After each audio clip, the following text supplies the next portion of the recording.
Bueno, voy a, en primer lugar, meus parabéns para todos os colegas, amigos, queridos, entrañables, compañeros da ENSP, e parabéns por aniversário da ENSP, uma das instituições realmente importantes e emblemáticas da luta da América Latina por uma nova saúde. Eu vou trocar um ruim portunhol por um mal espanhol, ¿sí? Voy a hablar en español, trataré que sea devagar. Es una satisfacción, el privilegio de estar aquí con ustedes, y yo quisiera tomar como marco crítico de lo que acaban de plantear Juan Carlos y Mauricio de la experiencia de Colombia, que creo que nos deja un periplo, la claridad de un periplo de pérdida histórica radical de los derechos, por un lado, y por otro lado, una presencia fuerte, importante, del movimiento popular oponiéndose en esa contradicción histórica con la privatización neoliberal de la Ley 100.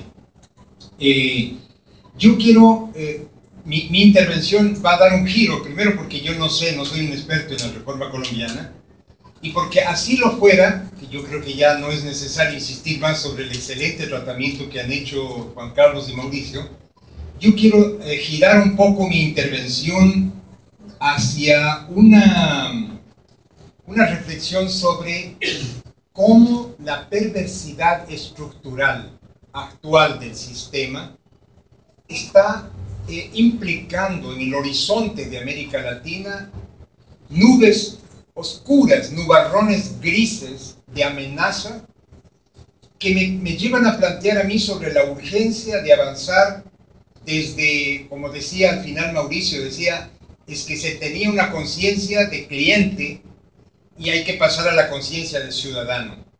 Yo creo que hay que hacer un otro salto además, que es pasar a la conciencia de una sociedad amenazada. Somos sociedades amenazadas. Y yo quisiera, más o menos, mi exposición va a girar en relación a esa visión de las sociedades amenazadas. América Latina vive ahora un proceso de reversión democrática. Estas experiencias del polo dominado de la sociedad, como la que acabamos de ver, la lucha del pueblo colombiano, la lucha del pueblo brasilero, la lucha del pueblo ecuatoriano, en fin, que se oponen a la persistencia de un proyecto histórico de crecimiento económico concentrador, yo creo que en el fondo el hecho dominante es que hay un proceso de reversión de la democrática provocado por la incapacidad del Estado burgués de resolver la crisis social, ambiental y de salud que genera lo que voy a insistir mucho a lo largo de mi intervención, la acumulación acelerada de capital. Estamos viviendo una etapa de una salvaje, de una agresión acelerada de lo que es un modelo económico de lo que podríamos llamar la economía de la muerte. Entonces, tenemos necesidad de entender el contexto en que se plantea el esfuerzo de reforma que plantea ahora Colombia, que vivimos nosotros en el 2007 y el 2008 en Ecuador, y así por el estilo, y que vivió el Brasil en décadas anteriores cuando arrancaba la lucha histórica que llevaría a la creación del SUS. Yo tampoco quiero dejar la sensación de que yo estoy completamente feliz con lo que veo del SUS. Yo no conozco, no soy experto en el Sistema Único de Salud de Brasil, pero yo creo que tiene falencias importantes sobre las que podríamos conversar. Entonces yo creo que aquí tenemos que entender estos elementos contextuales que son el capitalismo acelerado con la época actual, que pasamos de un neoliberalismo brutal, que fue el de la década de los 80 y 90, en el caso de algunos países, como puede ser el Ecuador, a una etapa de capitalismo acelerado, pero con gobernanza e inclusión social light, ¿no? Es decir, inclusión social manontropo. Yo pienso desarrollar esta hipótesis con ustedes de que estamos pasando, en el caso, habría dos situaciones. En esta transición que está aquí en el centro, habían dos transiciones. La transición que vive, por ejemplo, el Ecuador y Brasil, y la transición que vive, por ejemplo, México y Colombia. Yo creo que México y Colombia son más semejantes de un tipo de transición distinta al tipo de transición de los derechos, de la organización histórica social y de las consecuencias en la salud, que es lo que es el caso, por ejemplo, de Brasil y de Ecuador.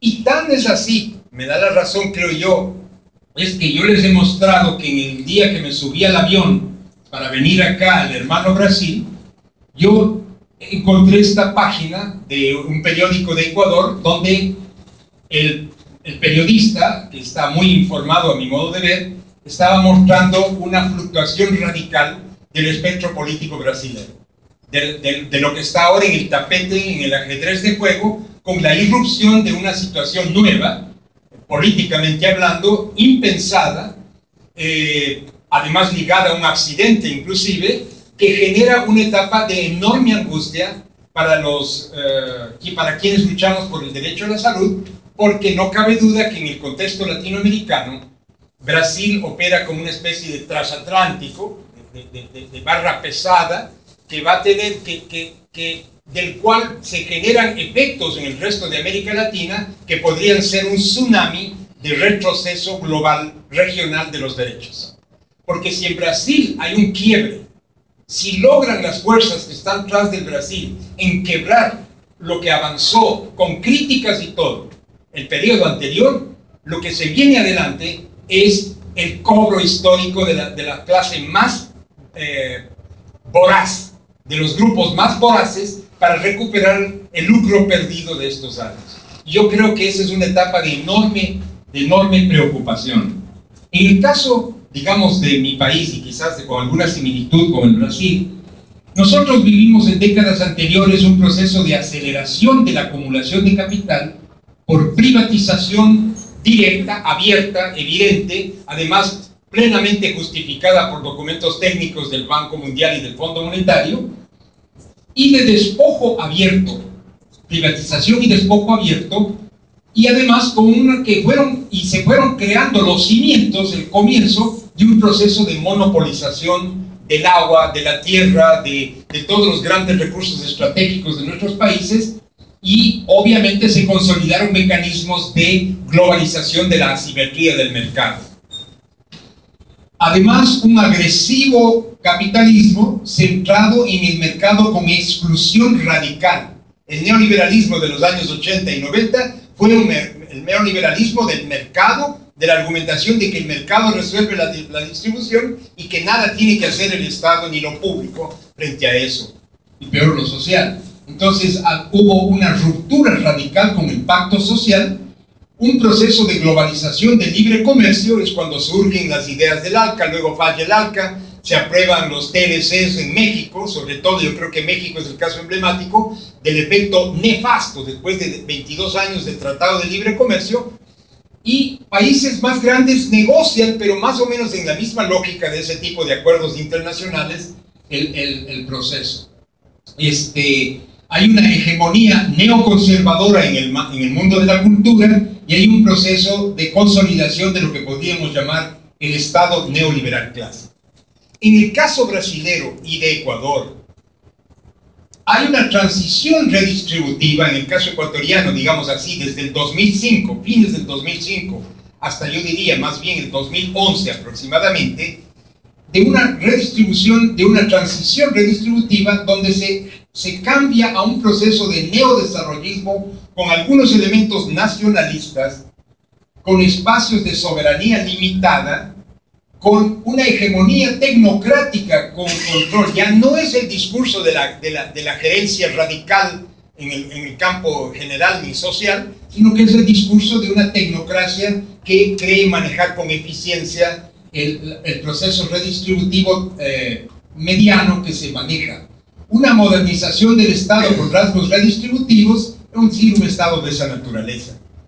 Pero yo creo que a partir de los 2010, 2011, empiezan a darse condiciones de recuperación de hegemonía del neoliberalismo, pero ya no puede ser el neoliberalismo agresivo, abierto, francamente excluyente, sino que tiene que ser un neoliberalismo renovado, en donde podríamos decir que sigue habiendo, y ahora se acelera aún más la acumulación de capital, mediante la convergencia de capitales y tecnología, el despojo por compra y acumulación, también por shock, vamos a dar ejemplos de eso, la gobernanza, pero ahora ya no es este radical discurso del Banco Mundial que decía que hay que ir a la eficiencia del mercado, pase lo que pase, y que el resto pues que se adapte para ser eficiente y subirse en la locomotora del progreso, sino que se está hablando de un capitalismo acelerado pero con gobernanza, un capitalismo acelerado con gobernanza y con elementos limitados de inclusión social, pero además está por detrás de esto todo un proyecto histórico que no se está dando ni en Brasilia, ni en Quito, ni en Bogotá, sino que se está dando en el neoconsenso, que ya no es el de Washington, es el neoconsenso de dos grandes tratados, el del Pacífico y el del Atlántico. Ahí se está definiendo el futuro de la humanidad, porque ya las corporaciones dijeron, no más mediaciones de lo público, vamos a ir directo a controlar el mundo nosotros mismos. Y son el acuerdo de los grandes capitales, de los BRICS, de algunos BRICS.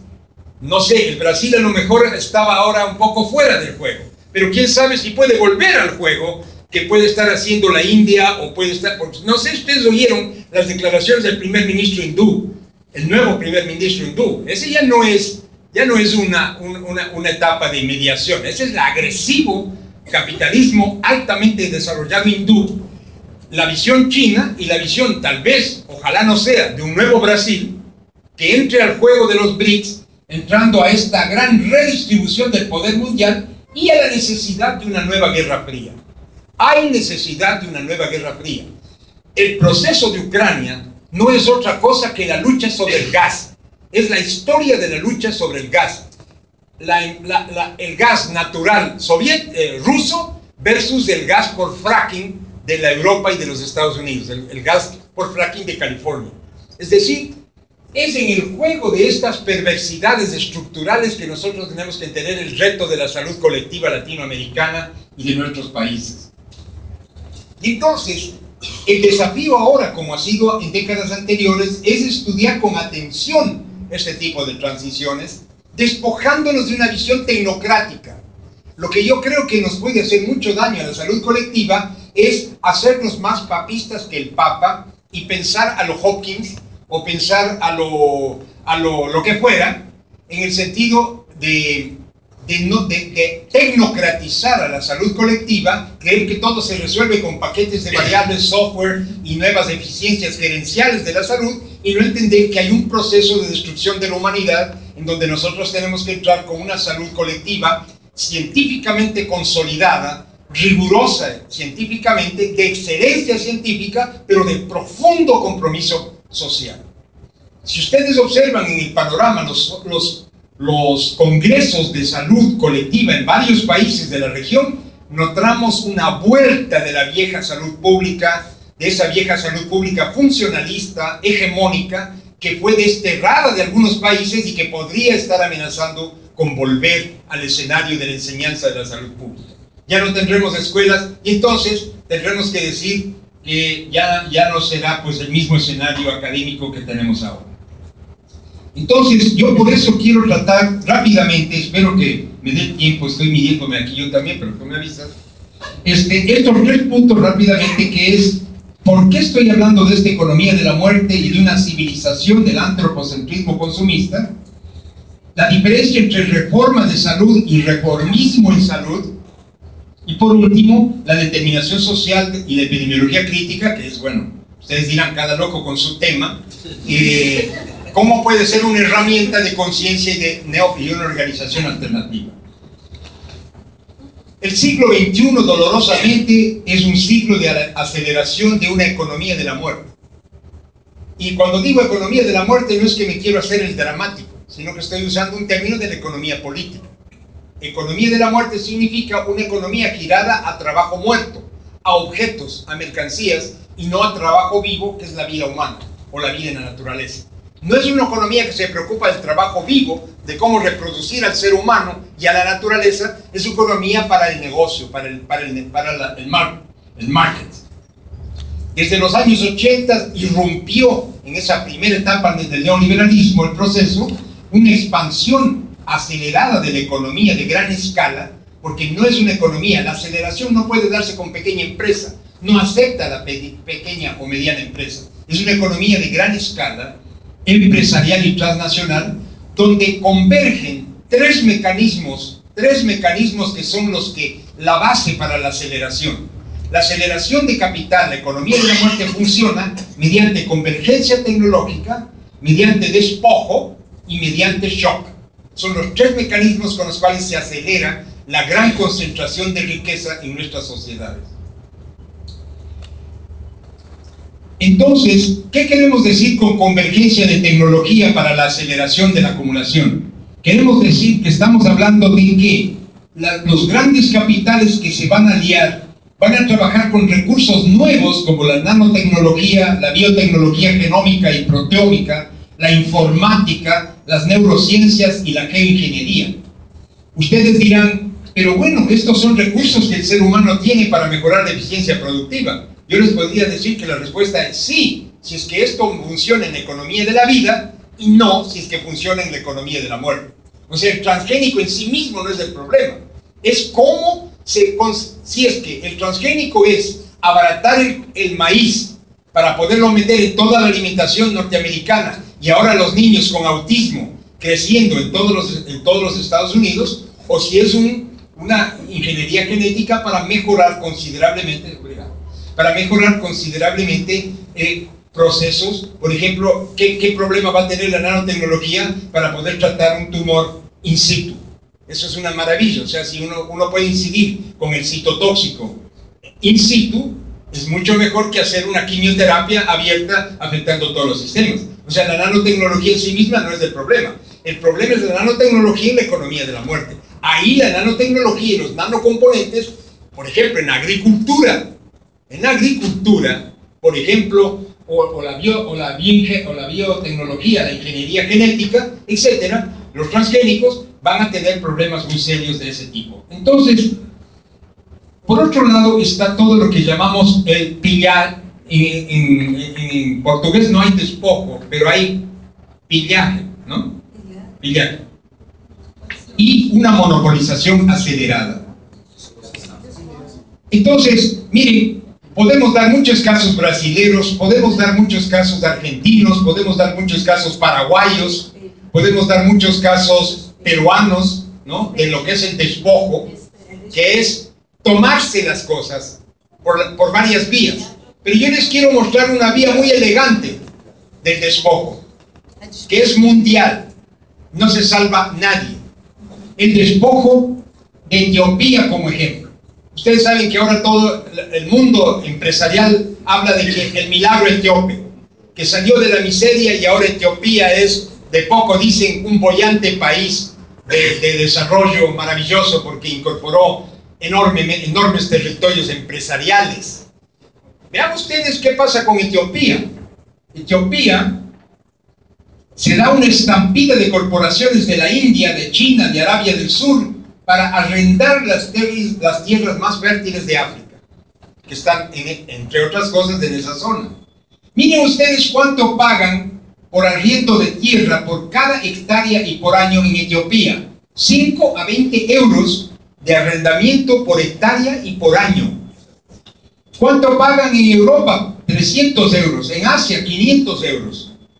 Y una empresa de la India acaba de arrendar 6.000 hectáreas a 6.5 euros el año. Y son empresas que venden billones de dólares en una combinación de soya transgénica, de quinoa, la quinoa de los Andes, la quinoa de la vida, la quinoa maravillosa de la nutrición, convertida en mecanismo de economía de la muerte, ¿no? y de explotación. ¿Cómo logran esto? Por el programa nacional etíope para convencer a todos los camponeses pequeños y medianos salir de las mejores tierras, ofrecerles el paraíso en las ciudades que nunca llegó y quitarles, despojarles de su tierra. Uribe lo hizo con los paramilitares de Urabá en la zona bananera, con la guerra. Esto es elegante, esto es, yo no sé, les invito a que ustedes vean la información, incluso hay videos y documentales, excelentes documentales de Al Jazeera, sobre qué dicen los funcionarios, de cómo hacen la elegancia del despojar a los pobres, y cómo los pobres cuentan después de un año que todo lo que les ofrecieron para salir de las mejores tierras que fueron dejando, ya. Entonces hay un tomarse la tierra del mundo, y cuando nos tomamos la tierra nos tomamos el agua, y cuando nos tomamos el agua nos tomamos el crédito, es decir, todos los elementos de la vida, de la economía, de vivir, están siendo despojados, ¿no es verdad? En el caso ecuatoriano, por ejemplo, aquí tienen ustedes una ciudad que es de la capital de banano del mundo. Esta ciudad está rodeada de un mar de camarón. El Ecuador es uno de los más grandes productores de camarón del mundo. Todas son piscinas camaroneras. Todo este camarón inmenso que está aquí, vuelan ustedes 10, 15, 20 minutos sobre camarón en avión. Ese camarón está hecho en uso, por ejemplo, para crianza rápida y eficiente de cloranfenicol. Una maravilla, crece el camarón con cloranfenicol, ¿sí? Igual que los pollos, el frango crece con tetraciclina, o crece con hormona. Y lo mismo los porcinos, porco crece con tetraciclina y en el caso de frango, 15 antibióticos se utilizan en la cría animal. No porque el animal necesita eso, sino porque todavía no se sabe por qué hay una tasa de crecimiento del animal más rápida cuando se usa antibióticos. Y eso vamos a consumir nosotros, empacado muy hermoso en un supermercado, ¿verdad? Entonces vean ustedes, todo esto es banano. Todo esto es banano y esto es pastos. Bueno, pero lo que quiero que ustedes vean en esto, vean ustedes un ejemplo. En 1994, esta era la estructura de un distrito de esa zona bananera. Notan las grandes cantidades de pequeñas propiedades en el 94. Vean ustedes, en el 2007 es ya una sola propiedad. Una sola empresa compró todo. Y así están comprando Brasil y Paraguay y Uruguay y Argentina. La zona soyera, la mejor zona de producción de carne del mundo. La pampa argentina está tomada por la soya transgénica y por Monsanto. Y es el doble negocio, porque es el negocio de la soya y el negocio del Roundup con glifosato, que es el agrotóxico más mentiroso del mundo. Porque dicen que es franja verde y es profundamente destructivo, ¿no? Eso casi le costó la vida a Andrés Carrasco por su descubrimiento. Y el shock, si ustedes leyeron el libro de Naomi Klein sobre el uso de Katrina para el lucro, ustedes se van a quedar perplejos, pero hay formas elegantes del shock. Por ejemplo, algo nuevo, ébola. Ahí tienen ustedes cómo el shock de ébola ya empieza a funcionar en el mercado.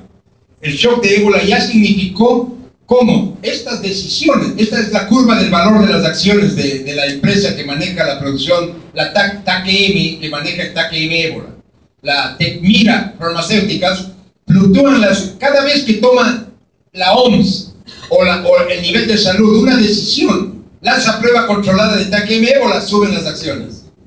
Lanza aquí nuevamente, ¿sí? Hay una relación entre las decisiones de la gran política internacional de sistemas de control y prevención de enfermedades con el business, con el big business de la salud, el pharma business de la salud, ¿es verdad? Muy grande. Entonces, hay una aceleración de procesos malsanos y, en fin, yo creo que me estoy pasando de tiempo. Brasil no se queda atrás. Miren ustedes, gigantes bosques de eucalipto transgénico ya están haciéndose acuerdos enormes con Estados Unidos. Ahí está el lobbying que está por detrás de ciertas presiones para hacerse nuevamente amigos de los Estados Unidos. No sé si escucharon que quiere el Brasil volver a ser amigos de los Estados Unidos porque esta desagradable situación del espionaje sobre Vilma hizo que estén un poquito afastados y de cuidado mutuo. Bueno, ahora hay quienes están queriendo hacerse amigos. ¿Saben qué está por detrás? Cosas como esta. Negocios gigantescos con respecto a la implantación de sistemas agrobusiness, de la agresividad ecológica por varias vías. Yo estoy apenas aquí dando un ejemplo. Ok, bueno. Entonces, esto produce un deterioro. ¿Puedo tener una licencia en 5 minutos más? Sí. ¿Me perdona 5 minutos más? Un deterioro múltiple del espacio, el espacio social, el espacio geográfico, el espacio ecológico en deterioro, un modelo de civilización que tiene que existir, porque si no fuéramos unas sociedades con un modelo de civilización antropocéntrico primero, consumista, individualista, economicista y urbanicista, si no fuéramos una humanidad así, no podría darse sobre una matriz de civilización diferente esa economía de la muerte. Para que exista la economía de la muerte, tenemos que tener una civilización de ese tipo. Y esa suma, eso es lo que explica ese adormecimiento de los pueblos. Yo veía, loco, el caso que presentaban ustedes dos, de cómo el pueblo colombiano acepta ahora como propio el seguro ese mentiroso sobre el que tiene que presentar la tutela, porque está metido en la hegemonía, están hegemonizados por el pensamiento dominante que es el que vende, y para venderse tiene que tener una lógica como esta. Entonces, hay una gran mentira sobre otros milagros. Yo les di el milagro etíope. También se hablan de otros milagros. Ya están los BRICS como milagros. Coincidentemente, excepto uno, todos los demás BRICS ya tuvieron su copa de fútbol. Y eso es porque la FIFA ve esas estructuras para poder montar la copa. Es donde mejor le resulta el negocio. La FIFA es una gran transnacional con las mayores perversidades y también negocios que son incluso a veces mayores que lo que estamos cuestionando en el agribusiness, ¿no? O en la minería o en lo que fuera, ¿no? Entonces yo creo que aquí hay características de estos países BRICS que les hacen ser un bocado. El bocado brasilero están queriendo recuperarlo. Lo perdieron un poquito, no del todo, pero ahora están queriendo agresivamente entrar nuevamente en el Brasil, y para eso estarán buscando que haya giros y cambios en la política brasilera y en nuestras políticas. En pequeño, el Ecuador es el mismo caso. Las mismas amenazas, las mismas presiones y las mismas claudicaciones muchas veces, lamentablemente. Entonces hay necesidad de una importancia, de una visión emancipadora del derecho. Es necesario comprender que estamos en desacuerdo profundo entre los salubristas, la salud pública empírica, ¿no? De las variables, de las correlaciones matemáticas, nada más. Nadie tiene nada contra las matemáticas. Yo soy un usuario profundo de las matemáticas. Y una visión de una matriz disciplinar de una ciencia crítica. Entonces, creo que esto implica romper el modelo biomédico, farmacobiomédico, que ve la salud como algo centrado en el individuo, rodeado de factores de riesgo, y lo que hay que cambiar son los factores de riesgo. Si uno de estos factores de riesgo está ligado, por ejemplo, al tema de la reforma, pues entonces será una más de las X del sistema de variables. Pero nosotros planteamos que hay que trabajar una visión integrada desde la epidemiología crítica de los procesos generales de la sociedad, donde está la lógica del poder que rige la sociedad, la acumulación de capital, la estructura política, las relaciones culturales, están las características particulares de los modos de vivir de los grupos, y están las características individuales de los estilos de vida y de las formas de vivir específicas de las personas. Y entonces esto implica que la vida y la salud están sujetos a un proceso de determinación multidimensional, donde esta sociedad que se desarrolla bajo contradicciones históricas importantes se liga de una determinada manera por metabolismo con la naturaleza. Y esto hace, con esto termino, que aparezca una visión del conjunto del movimiento histórico de las cosas integrada. Entonces, decimos, nosotros finalmente, ¿dónde se muestra una parte de todo este proceso? Es en personas, niños, adultos, idosos, lo que fuera, ¿no? Son personas las que en su genotipo y en su fenotipo y con sus estilos de vida van con ese cuento al servicio hospitalario, al centro de salud. Pero esas personas están inscritas en un modo de vida. Ese modo de vida depende de su clase social. Y las clases sociales varían radicalmente en sus modos de vivir. Y eso lo podemos estudiar y lo hemos demostrado muchas veces. Y esos modos de vivir están ligados a las relaciones de poder que esas clases tienen en un determinado escenario donde hay un sistema económico, político, histórico, general que va a determinarlos. Pero a su vez, este movimiento de la sociedad va a depender de él la forma como se den los sistemas de polución, de depredación, de degradación, de segregación y vulnerabilidad ecosistémica y ambiental. Es decir, nosotros tenemos que devolverle la unidad a la salud pública y no solamente mirar aquí estas personas rodeadas de esto, pero convertir en factores de 1000 pedazos, en donde puedo cambiar los pedazos. Si yo no le rompo en pedazos y mantengo la unidad del conjunto, tengo que cambiar el conjunto y no los pedazos. Esa es la razón de ser del Risk Factor Analysis.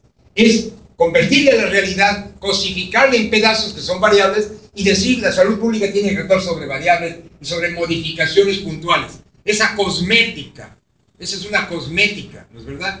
Puntual, que no cambie el conjunto. La única manera de salvar la humanidad, y ahora no se trata solo de equidad, se trata de sobrevivencia de la humanidad. Así de grave es. Si ustedes están siguiendo lo que pasa en Ucrania, lo que pasa en África, lo que pasa en Paraguay, lo que pasa en las zonas productoras de soya de Argentina, lo que pasa en las cañicultoras de Sao Paulo, las gigantescas sembríos de caña transgénica de Sao Paulo, donde hay muerte por fatiga, el Karoshi Syndrome tropical. Esa es la realidad de salud pública. Y si tomamos el espacio urbano, vamos a ver también la multiplicación de perversidades. Y eso lo estamos viendo en Manguinhos, lo estaremos viendo en Complejo de Alemán, lo estaremos viendo en los suburbios de Guayaquil, lo estaremos viendo en las zonas de destrucción urbana de Medellín o de Bogotá. Es decir, estamos hablando de un mundo amenazado en su supervivencia. Y la salud pública no puede ir con un discurso light, un discurso pendejo, tecnócrata, que va con sus variables a jugar con las matemáticas para decir y para entonces presentar un paper que sea bien visto por los peer reviewers de Johns Hopkins.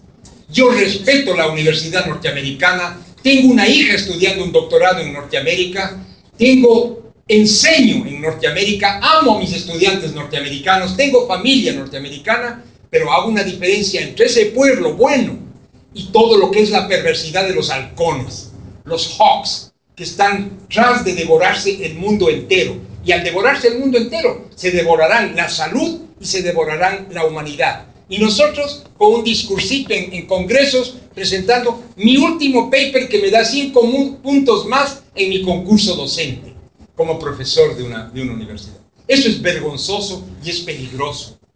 Y por eso, qué bueno que yo pueda decirlo con pasión aquí en la Escuela Nacional de Salud Pública de Fiocruz, entidad que respeto, entidad que me ayuda, tengo un convenio con Fiocruz, lucho con Fiocruz. Por eso escribí una carta de defensa a Fiocruz cuando lo amenazaron, cuando auspició y defendió el estudio de contaminación de alimentos en el Brasil. Estuve ahí primero para escribir una carta en defensa del Instituto Nacional de Cáncer del Brasil y de la Fiocruz. Está amenazada la Fiocruz, está amenazada mi universidad, están amenazadas las universidades del mundo por lo que se llama ahora, así lo dice Seaman, la universidad post-académica. La universidad que dejó de tener principios profundos de responsabilidad humana y que se dedicó al concurso tecnocrático, a la orgía tecnocrática y al showcase tecnocrático de ir a presentar papers en congresitos de medio pelo que lo único que hacen es reproducir los intereses empresariales. Discúlpenme la pasión, pero estoy en la Fiocruz y tengo la responsabilidad de hablar en este escenario como estoy hablando. Muchas gracias.